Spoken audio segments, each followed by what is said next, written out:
Polly, what do you want? Why are you here? Paul-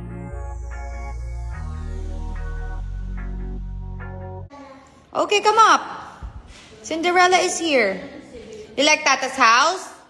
Dumalaw na naman nga sa bahay ni Alex Gonzaga ang kanyang pamangkin na si Polly. At ito nga ay nandito sa kanyang baba ng bahay at ayaw ngang umakyat sa taas.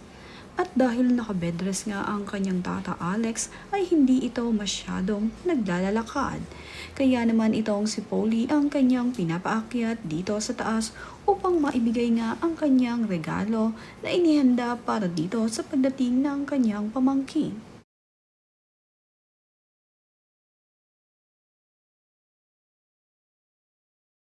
You you want to wait or you get the Cinderella now? Tila naman nga mayroong hinihintay itong si Polly kaya ayaw niya agad tumaas sa bahay ng kanyang tata. Panay kasi ang silip nito sa bintana at may ritoong tinitingnan. Sino nga ba ang kanyang inaantay o kaya ay sinisilip na naroroon sa labas ng bahay? Open it na. Open your toy na. You need help? Oh, where's Ariel? Show Ariel. Di naman nga nagtagal ay pumunta na at lumapit na itong si Polly sa kanyang tata Alex at nakita na nga niya ang magandang Cinderellang regalo ng kanyang tata para sa kanya. Curious na curious nga itong si Polly.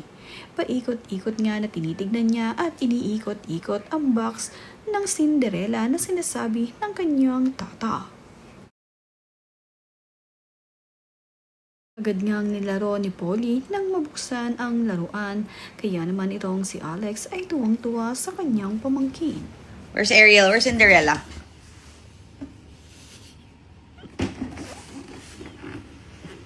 No, it's in the front. Ah, there. Oh, where's Ariel? Oh. In case there's something. Kitang-kita naman nga dito kay Polly na labis niyang nagustuhan ang napakagandang mga princesses na regalo ng kanyang tata. Cinderella nga ito at iba't ibang klaseng princesses ang naroroon. Kaya naman itong si Polly ay aliw na aliw habang nilalaro ang mga ito. At habang siya naman ay naglalaro, ay naroon ang kanyang tata Alex at kinakausap nga siya. Sinasamahan nga niya ang kanyang pamangkin. Tila nga ba itong si Polly ang kanyang pinaglilihihan ngayon. Gusto niya kasi na madalas makita ang kanyang pamangkin at dahil nga hindi siya pwede ang umalis sa bahay, ay pinapupunta na lamang niya ang kanyang mga pamangkin sa kanyang bahay. Where's Cinderella? There's more. Oh no. Napaka-supportive naman ng kapatid ni Alex na si Tony na palaging pinagbibigyan ang kanyang kapatid na si Alex na kapag gusto nga nitong makita ang kanyang mga pamangkin ay agad niya itong ipinahahatid o di kaya naman ay sinasamahan niya mismo kapag siya ay hindi busy. Polly, there's spider in the pool. I would swim pa. Ready na nga na mag-swimming itong si Polly. At ayon nga dito kay Alex, ay kakatapos nga lamang daw ng swimming lesson ito at dumiretso nga sa kanila. Ngunit hindi pa nga ito sawa kaya naman pagdating doon, ay nagpabihis agad ito ng swimsuit at magsuswimming ng araw. Nilagyan na nga rin siya ng sunblock ng kanyang mga ate. At makikita nga na magsuswimming na itong si Polly. Kahit naman sinabihan ni Alex na mayroong spider sa kanilang swimming pool, ay magsaswimming pa nga rin daw itong si Polly. Naiinis nga niyang sagot na magsaswimming pa rin. What do you like, Polly? Happy cup?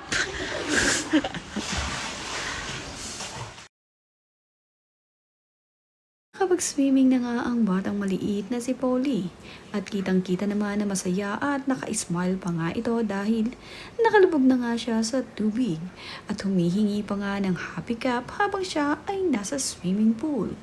Naging libangan na nga ni Polly na kapag siya ay nagsuswimming, ang gusto niyang iinumin ay ang Happy Cup. Masarap naman kasi ito. Naka-smile pa nga ito habang ikinukuha ng Happy Cup ng kanyang mga ate.